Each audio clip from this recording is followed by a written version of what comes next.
नमस्कार, मैं देवपूजन ठाकुर और आप देख रहे हैं समकालीन दस्तक, खबरें वही सोच नहीं।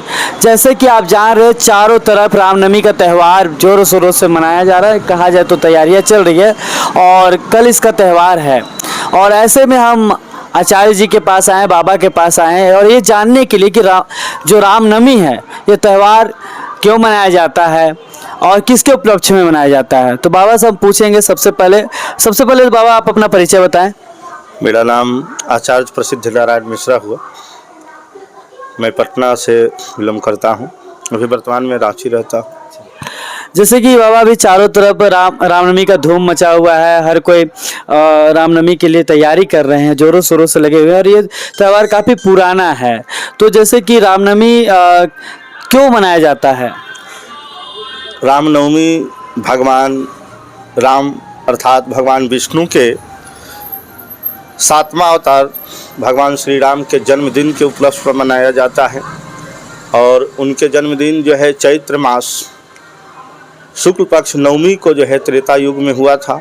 और उसी उनके ही जन्म के शुभ अवसर पर और त्रेता युग से ही आज तक के रामनवमी मनाई जा रही है। जैसे रामनवमी का जो त्यौहार आता है उसमें मतलब क्या क्या तैयारियां होती है और क्या क्या होता है रामनवमी के दिन?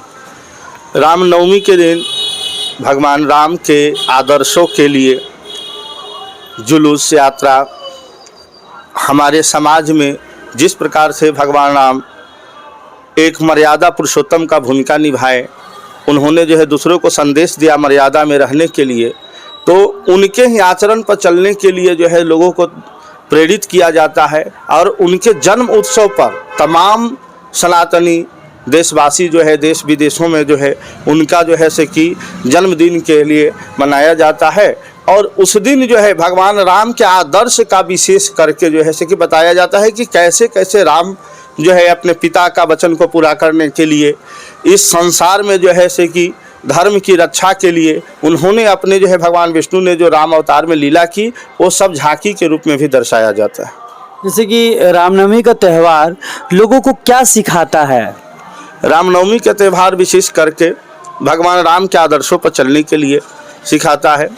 कभी भी किसी को जो है अन्याय न करे और जो है मर्यादा में रहकर और अपने पिता के वचन को पालन करने के लिए भी यह भी सिखलाता है। जैसे कि रामनवमी का त्यौहार है, बहुत सारे लोग हंसते हैं, गाते हैं, झूमते हैं, नाचते हैं, खुश होते हैं, लेकिन रामनवमी से जुड़ी हुई कुछ कहानियाँ होगी जो शायद हम लोग भी नहीं जानते और बहुत जो आने वाली पीढ़ी है उनको भी जानना चाहिए। तो इससे जो जुड़ा हुआ कहानी है उसको आप रख सकते हैं।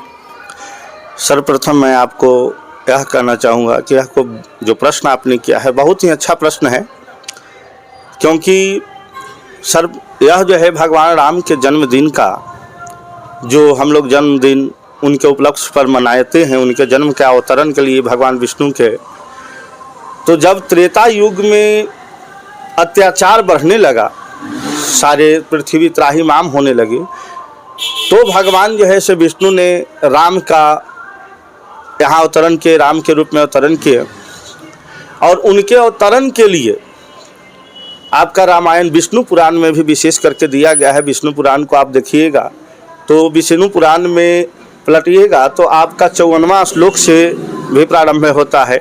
उसमें साफ दिया गया है कि भगवान विष्णु जब आने वाले थे, पृथ्वी पर अवतरित होने वाले थे, तो सभी लोग जो है सभी देवी दुर्गा जो है से कि आदि शक्ति की प्रार्थना करने लगे थे, क्योंकि भगवान जो है मर्यादा में रहने के लिए मानव रूप में आने वाले थे और दशरथ के घर में जन्म लेने वाले थे। तो अयोध्या से लेकर जो हमारे भगवान राम का जन्मभूमि हुआ, वहाँ से लेकर सभी लोग जो है आदि शक्ति का उपासना करने लगे कि ताकि भगवान जो है से कि यहाँ पर आए तो उनका जो है से कि बखूबी जो है से कि स्वागत की जाए।